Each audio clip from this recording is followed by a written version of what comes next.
'Cause you're a sky, 'cause you're a sky full of stars.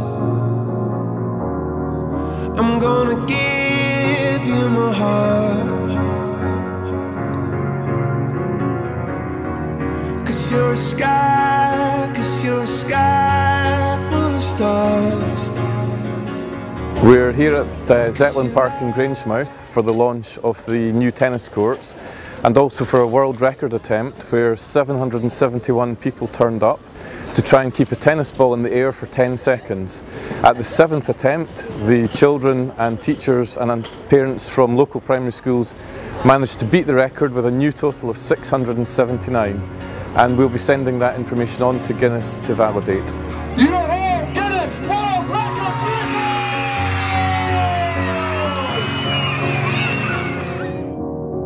You're a sky, 'cause you're a sky full of stars.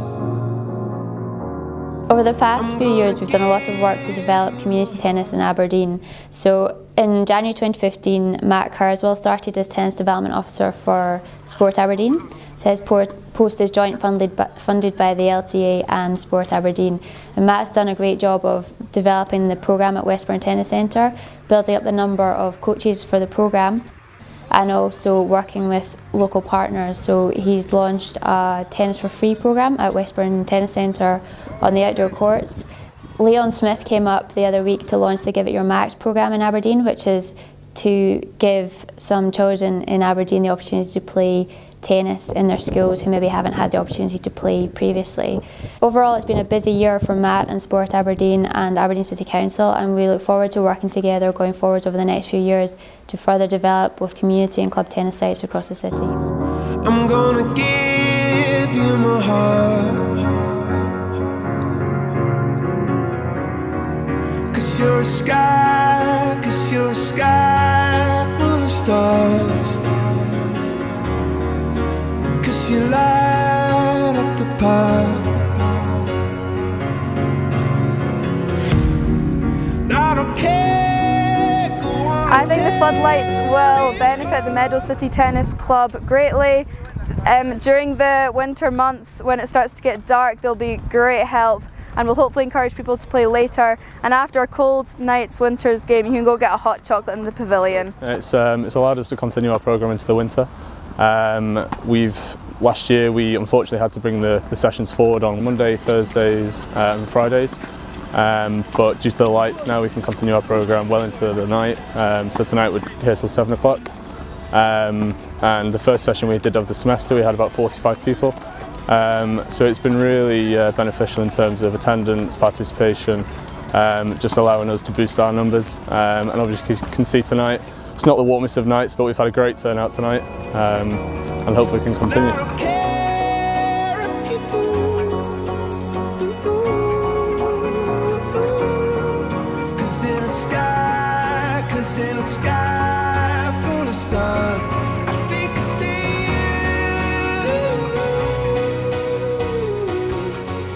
Our showpiece event, obviously, which we're here today, is our annual coaches conference, and each year we get about 120 coaches coming along to listen over 2 days to a range of speakers on a range of topics. And certainly in the last few years we've hit that at more participation development level, and you'll see on the court here quite a lot of mini tennis stuff going on as well. So that's a successful event each year. As I say, we always get quite a lot of coaches coming. There's a big social element to the event where we have a dinner, a raffle, and a quiz. There's a lot of social going on there, with the coaches getting a chance to meet each other.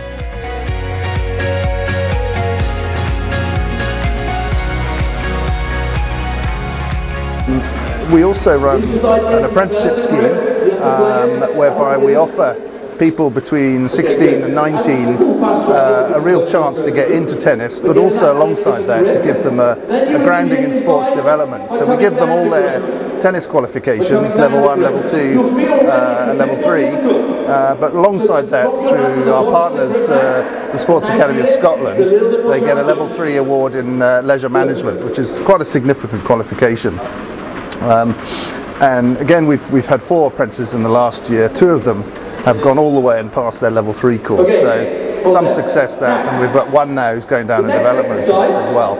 I've had a lot of experience coaching. I've mainly coached in David Lloyd in Dundee, and recently into my second year I've moved here into Stirling at the National Tennis Centre for a more sort of performance-based coaching. I have obtained my level 1, my level 2 and my level 3 in tennis coaching, and also I have completed a leisure management course recently.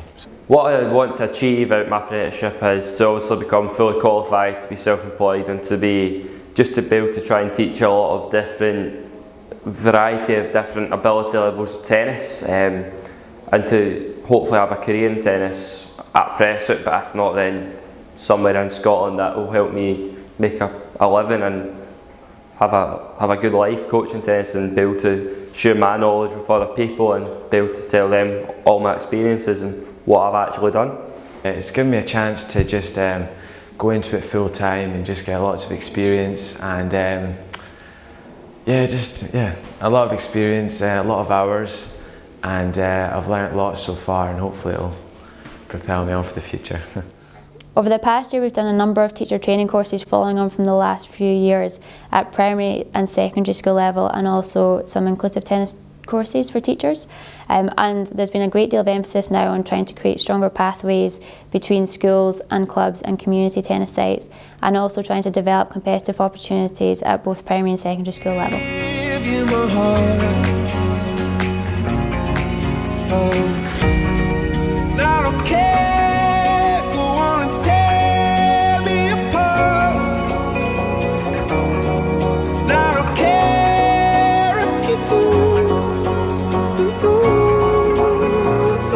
Working with East Lothian Council and Enjoy Leisure now for the last 3 or 4 years, trying to develop club programmes, improve facilities and create club-school links.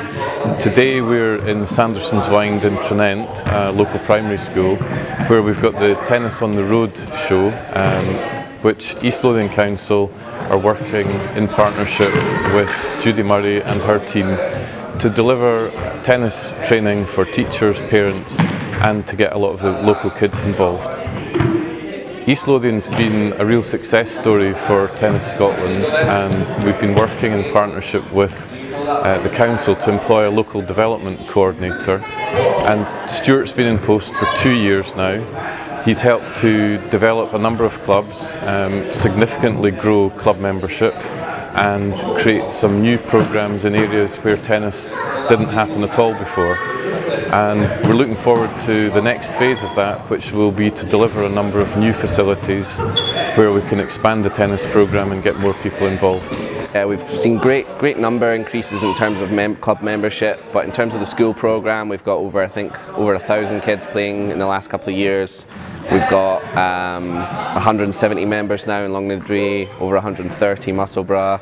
So yeah, I mean, tennis is really going in the right direction, East Lothian, and we hope that it's going to sort of balance it, because there's a huge number of clubs on the sort of east side, like North Berwick, Dunbar and Gullen, which are really well developed and have great membership, so hopefully the rest can catch up. On behalf of East Lothian Council, Enjoy Leisure, I'm very pleased to be working with Tennis Scotland and the London Tennis Association to both develop the facility infrastructure across East Lothian, but also support a sustainable tennis pathway. The approach we've taken was to identify the demand and the need for a tennis post, a bit of investment from East Lothian Council and from Tennis Scotland. From there, grow the sport and identify some priority tennis projects. I'm really pleased to be working with our clubs in our community and developing some quality facilities that will last for the next 20 years and beyond.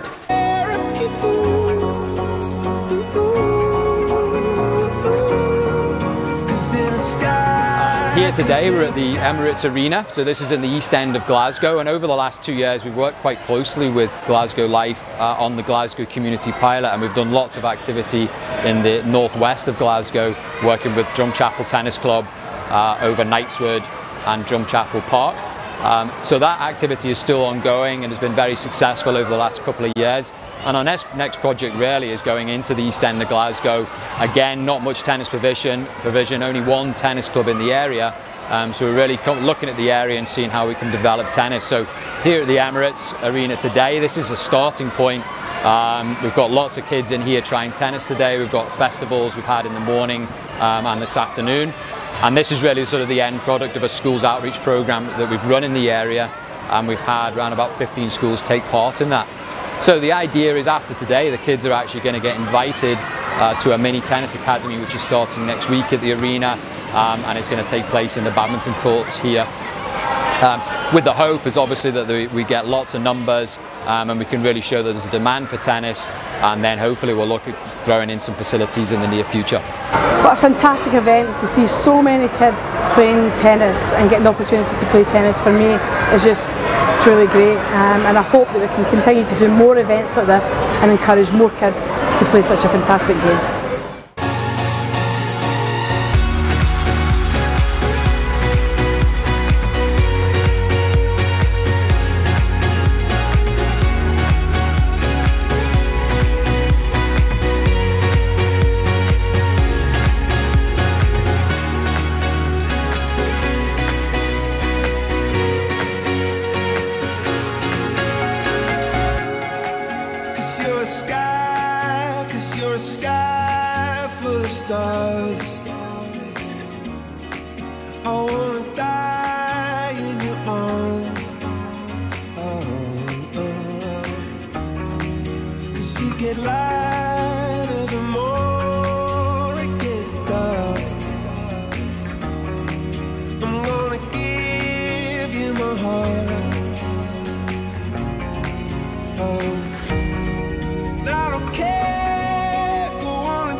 So last year there was a SSS tennis group formed with a number of representatives from different universities all across Scotland, and we're also working hard to try and get some of the colleges engaged and coming to some of the events. So the aim of the SSS tennis group was to get more students playing tennis that maybe aren't at a BUCS level, so playing in the league matches week in, week out. Some of the events that have taken place this year include a mixed doubles timed event at St Andrews Uni and a touch tennis event at the University of Edinburgh. So some of these events have seen up to 70 students taking part, which is great, and as I say, the emphasis on these events is about a social opportunity and having lots of fun.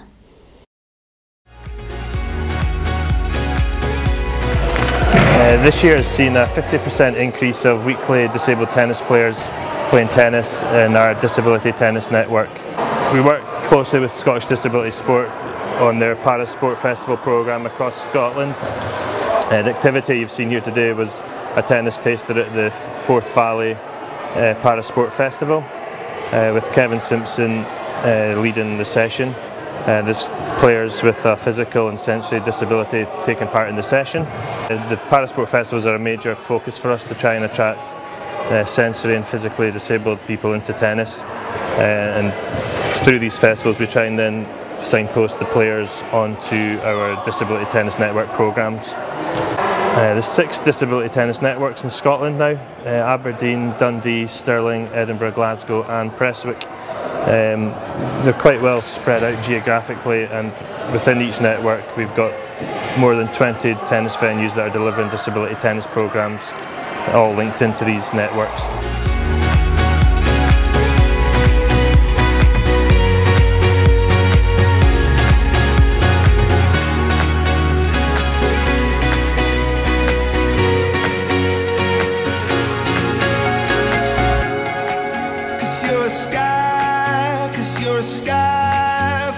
Stars.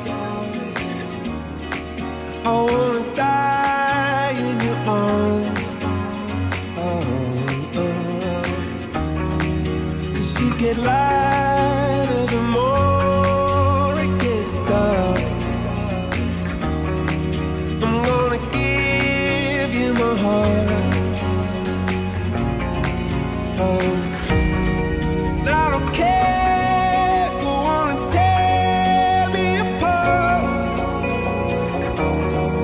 Now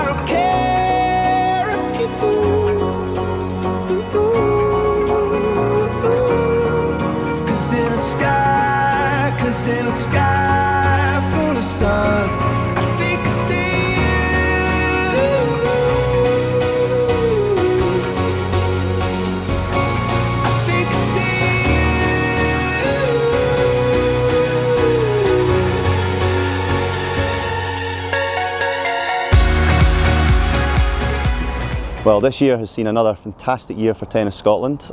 In particular, the tail end of the year with Andy Murray going in an exceptional run, almost from a situation of an impossibility of making the final 8 at the year-end event. But he won probably his best performance over the last 2-3 months to get to that point.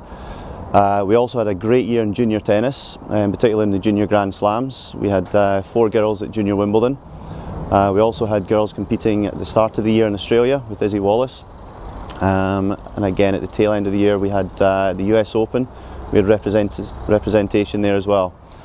In the younger age groups, we also had an exceptional year from young Aidan McHugh, who was crowned the British champion. He also competed at a very, very high level across Europe. Underneath that, we also had Ewan Lumsden, who was competing at a high level, representing GB, and we also had Ali Collins competing at the highest level as well in her age group. As we go forward, we're also getting a lot of help and support now from Bob Brett and from Leon Smith, Davis Cup captain, who's now supporting us through at Stirling.